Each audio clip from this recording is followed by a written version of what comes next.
వీళ్ళు షూటింగ్‌కెళ్ళిపోతున్నారు. నాకు టెన్షన్. ఆడేం చేస్తది? సరిగ్గా చేస్తదా?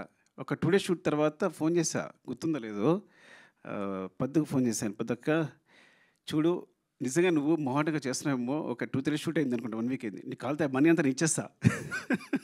నువ్వు వేరేని పెట్టుకో. నువ్వు మొహాటంతో చేయొద్దు." "అయ్యో! సార్ మీకు తెలీదని." తర్వాత తన క్లిప్ పంపించింది.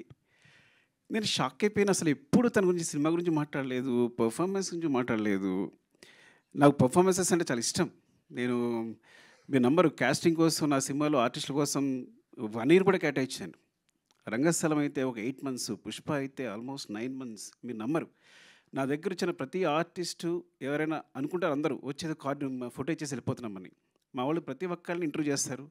వాళ్ళ చేత పెర్ఫార్మ్ చేస్తారు. నేను అన్ని వీడియోస్ చూస్తాను. నాకు అది ఇష్టం బాగా. ప్రతి ఒక్కళ్ళ వీడియోస్ చూస్తాను. నచ్చిన వాళ్ళని సెలెక్ట్ చేసుకుంటాను. మళ్ళీ అందులో 10 మందిని పిక్ చేస్తాను. మళ్ళీ వాళ్ళని సెలెక్ట్ చేసుకుంటాను. అంత శ్రద్ధగా చూస్తాను. సో, అలాంటిది నేను షాక్ అయిపోయాను తన పెర్ఫార్మ్. మరి పద్దక్క ఏం చెప్పిందో చెవిలో వాళ్ళిద్దరూ ఏం మాట్లాడుకున్నారో, ఏం చేశారో తెలీదు గానీ, సో, చాలా చాలా బాగా చేసిందని చెప్పడానికి కూడా అసలు నాకు అంత సిగ్గులేదు. నా కూతురు గురించి చెప్పడానికి అస్సలు సిగ్గులేదు. బాగా చేసిందని చెప్పడానికి.